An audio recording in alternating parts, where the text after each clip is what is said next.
ஏய் எடுத்து வை எல்லாத்தையும்.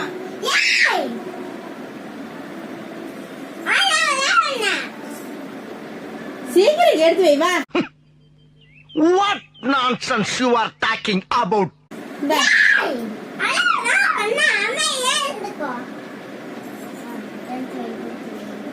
வா நான் பைய பிடிச்சிட்டு இருக்கேன்.